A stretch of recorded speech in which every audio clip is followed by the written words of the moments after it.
Hey guys, Molton here and welcome back to another video. In this video I've compiled a list of my top 10 most favorite traps in the London system. So if you play the London or considering playing the London, then this video is definitely a must watch. Even if you don't, then you don't want to get caught out on some nasty trap anyways. So in no particular order, let's jump right in.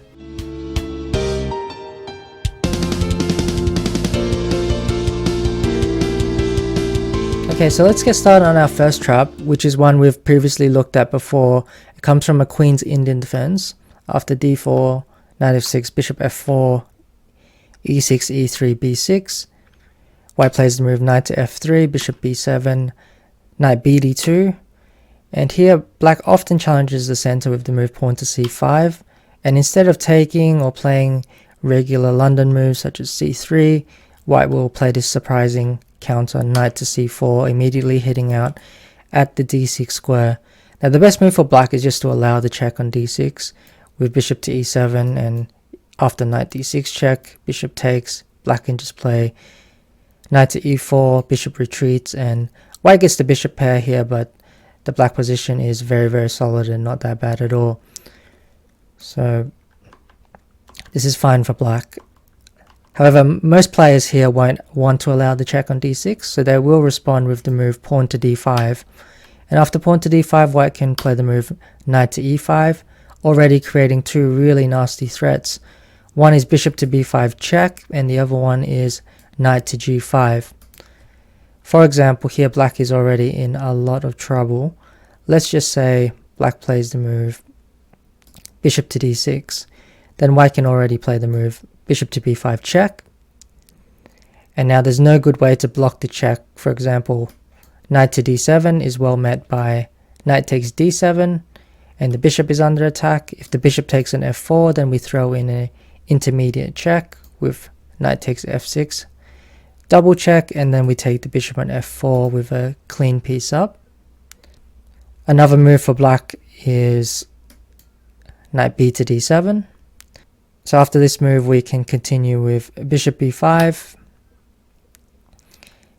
and after the move pawn to a6, white can actually play this move knight to g5, just leaving the bishop on b5 on pre, since if black takes it, white can throw in this capture on the f7 square.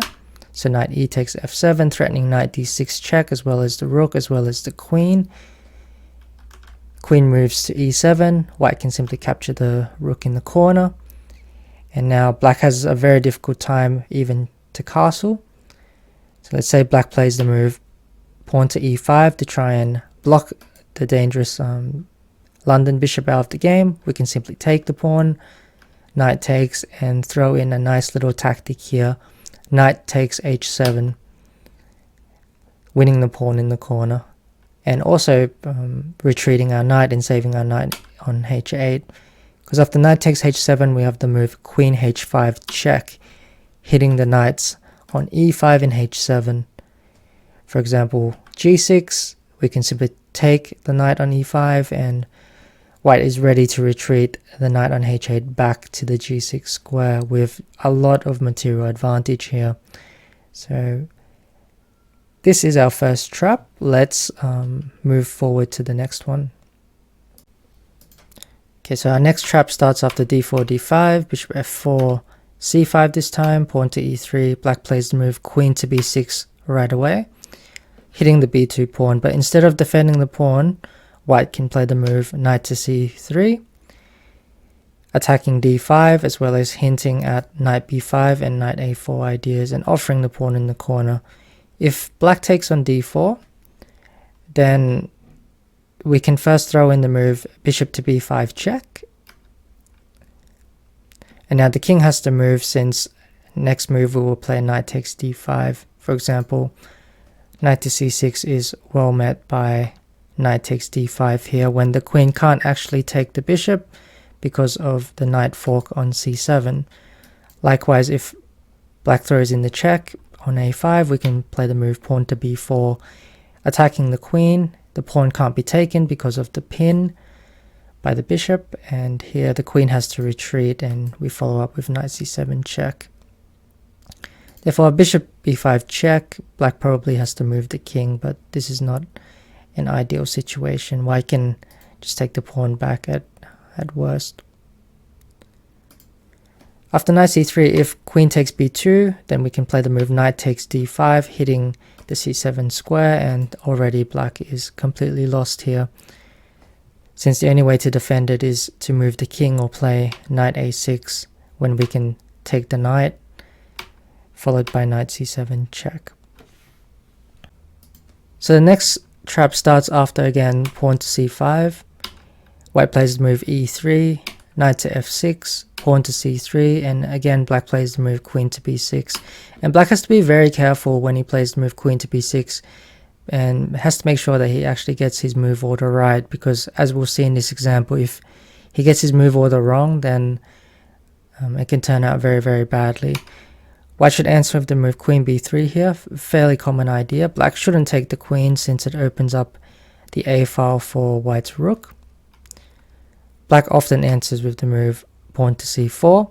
Now if white takes the queen and gives the double pawns, this is not worth it in this particular case, because black can just take back, and the opening of the a file is far too advantageous for him. So white often retreats the queen back to the c2 square, and black can develop his pieces regularly with knight to c6, but a fairly common idea here for him is to develop the bishop to the f5 square, hitting the b2 pawn. Unfortunately for black here, the idea doesn't quite work because he's stuffed up the move order somewhat, and we can just take the bishop on f5. And his idea of taking on b2, winning the rook, doesn't quite work because we have a much stronger counterattack in queen to c8 checkmate. Okay, I hope you like this one. Let's move on to the next. Okay, the next trap starts in a very familiar way. After pawn to c5, e3. This time black is improving on the previous game and playing knight to c6 instead, avoiding a lot of the checkmating threats on c8. Pawn to c3 again, queen b6, white again plays queen to b3. Black plays c4, queen c2, and he can try the move bishop to f5 again, this time avoiding the checkmate on c8, and it looks like it's okay for black, but in fact this position is also not very good because white can just take the bishop, and after queen takes b2 it looks like black is winning the rook in the corner, but white can give up this rook temporarily by playing the move queen takes d5, and after queen takes rook we play queen to b5, hitting the b7 pawn, which would be an absolute disaster if black allows us to capture there. And we're also threatening to play bishop takes c4, creating a little cage here for the queen on a1. The only way to defend the pawn is to castle queenside for black. White can continue with the move bishop takes c4, creating this net for the queen not to escape. Black can try the move pawn to e5 here to try and counterattack the bishop and create some squares as quickly as possible. Maybe black can play the move bishop to a3 and then try to escape with queen to b2 while the white king is still pinned along the back rank. But instead of taking the pawn or moving the bishop, we can just play the move knight to e2 here and just give up the bishop. It doesn't really matter. We want to develop as quickly as possible and then trap the queen in the corner. This is going to be our goal here. After the capture on f4, we just castle. Let's say f takes e3. If knight f6, we just play knight d2 and the queen is trapped. Let's say f takes e3, we take back. Let's say black plays the move pawn to a6, trying to challenge white's control over the b2 square. If queen to b3, he might play the move knight to a5, causing some troubles. But here we can play queen to f5 check, and after king to b8, drop the queen back, maintaining this little cage so the queen in the corner cannot escape. And after bishop to d6, knight to d2, the resulting position heavily favors white, even though it looks like black will get two rooks for the queen after queen takes f1, knight takes f1. White just has a much better position here because our light square bishop is much better than the dark square bishop. Our piece is a little bit more active. We have more pawns in the center as well as some open lines on the queen side. So this is definitely a much better position to play with white. The next trap is a fairly well-known one by now, but it can still catch a lot of people off guard, especially stronger players. After knight f6, e3, c5, c3, black plays both knights out, therefore avoiding a lot of the potential traps by white. e6 was played, knight gf3, bishop d6, and here white retreats the bishop to the g3 square, offering a trade, which would open up the h-file for our rook. Castles, bishop b5 here is a very good move, which I definitely recommend you look at if you play this line as well. But bishop d3 for the purpose of this trap. Queen to e7, a very sensible move. Black often wants to play the move pawn to e5 here to activate his pieces and break open the center. In order to stop this, white can play knight to e5. To challenge the knight, black can play knight to d7. All very natural moves so far. Knight takes d7, and the last chance to avoid the trap here for black is to play queen takes d7, but this looks very unintuitive and very unnatural, so most players won't play this. Bishop d7 is actually a mistake, because here white can set up a very nice trap, and it's not very easy to spot from afar unless you know it. Here white plays the move bishop takes d6, queen takes d6, and then pawn takes c5. And black can avoid the trap by moving the queen, but then he will play a pawn down. And if black takes on c5, then white can in fact just take on h7. Very unexpected sort of Greek gift. Since the knight is actually on d2, it doesn't look as obvious. King takes, queen h5 check, king goes to g8, and the knight gets a very valuable tempo by hitting the queen on c5 here with knight to e4, and the knight will come in with tempo to the g5 square, essentially getting a Greek gift tactic going. If black plays the move pawn to g6 counterattacking here, we can just take the queen, and after the captures we take back on d7, hitting the rook as well as knight f6 check, which would pick up the pawn on h5. Black can try to move queen to c4 here, but after knight g5, white already has a very strong and in fact winning attack already. The threat is queen h7 check. If queen to d3, we can interfere with the queen's movements and not allow queen g6 by playing pawn to e4. And let's say the rook moves, we can continue with queen takes f7, king h8, and just bring more pieces into the attack with rook to d1. Let's say queen c4. One game here continued pawn to f4. The idea is really slow but very, very effective. We just want to bring the rook to f1, rook to f3, and rook to h3. And it's very, very hard to stop, even a really slow plan like this.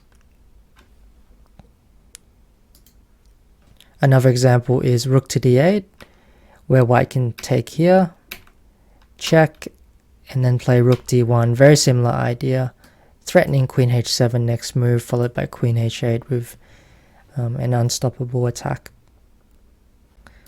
The next trap is quite funny actually, and it's from the black side. It's a very normal position here, and black came up with this very intriguing novelty, pawn to h5, which doesn't look like it does anything at all, and it looks like a beginner move, but it's setting up a very, very nasty trap here, which white could fall into and did fall into in the game.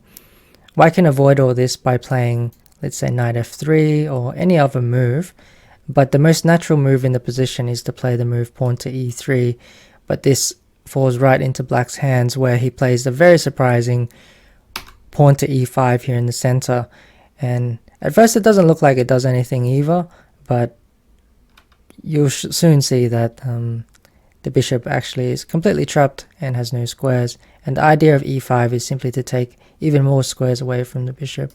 If pawn takes, we have pawn to g5 here, and after bishop goes back to g3, we play the move pawn to h4, winning the bishop. And if after the move e5 white plays bishop takes e5, then we have f6, bishop f4, g5, bishop g3, and again h4 picking up the bishop on the king side. So this one's a little bit more sneaky, and be warned, it doesn't actually give you a good position if your opponent doesn't fall into the trap, but it might work at the lower levels or just for a bit of fun. Okay, let's move on to the next one. Okay, the next trap starts after c5, e3, knight c6, c3, knight f6, knight d2, black plays bishop to g4, knight to f3, e6, and white plays his move queen to a4, similar to a Cambridge Spring Slav for the black side, where white is threatening up the move knight to e5, attacking the knight on c6 as well as the bishop on g4. The most natural response here for black is to play bishop to d6. And here white has a very, very nice tactic. So if you want to take a pause, do so and try to work out what you think would be the best response for white. I'll tell you, you have to look for some very irregular moves here if you haven't seen this theme before. Okay, so in this position, white can play the move bishop to a6, a very, very strong, a very surprising move for your opponent. The idea is that if black takes, it will take on c6, hitting the rook, hitting the bishop on d6, which is just winning. If black takes on f4, then we take on b7 first, counter-attacking the knight here on c6 with check, as well as attacking the rook and as well as attacking the bishop on f4. So win our piece back with interest. And if instead black plays the move rook to b8, we can take the pawn on b7, again attacking the knight, removing the defender of the c6 knight. Rook takes, queen takes c6 is winning more material here for white. So this is a nice tactic to keep in mind after bishop to g4. Okay, let's move on to our next one. Okay, this one continues with knight f6, e3, c5, pawn goes to c3, knight c6, knight d2. One of the main variations we looked at previously, but instead of bishop to g3 here, white's going to play the move knight to e5, queen to c7, a normal move to put pressure on the e5 square, knight g to f3, and here black can castle safely kingside, but sometimes black is tempted to try and target this London bishop on f4 with the move knight to h5. This would be a good move if not for the fact that white has a stunning response here, and that is the move knight takes f7. Hitting the rook and hitting the bishop and taking advantage of the fact that this knight on h5 will be undefended after black captures back on f7 with the king. For example, knight to g5 check. Now if the king goes to g6, there follows bishop to d3 check. And if king h6 to defend the knight, then knight f7 is a nice double checkmate. If instead the king goes to g8, then white can take on h5. If black takes on f4, then there's a nice checkmate on the back rank with queen e8 check. And if instead black plays the move pawn to g6, we can simply capture, queen takes, and queen f3 with a winning attack. And if on move 9 black chooses to take on f4, we can take the rook, knight retreats. Here if black manages to capture the knight in the corner and trap it, then he's doing okay, but this shouldn't be the case because white can play bishop to d3. If pawn to g6 here, then white can capture the pawn with knight takes g6, pawn takes, bishop takes g6, forking the king and the knight on h5 again. Whereas knight to f6 is well met by knight to g5, followed by knight to f7, and we have an escape route here for the knight in the corner with a winning attack for white. The next one comes from a kingside fianchetto setup, which continues after g6 here on move 5. Here white can capture the pawn on c5. If black tries to recapture the pawn back by playing the move pawn to e5, otherwise white will play b4 next move and hold on to everything. White can continue with the move bishop to g5 here. And if black tries to recapture the pawn immediately with bishop takes c5, then white has a nice little trick here. Try to spot it.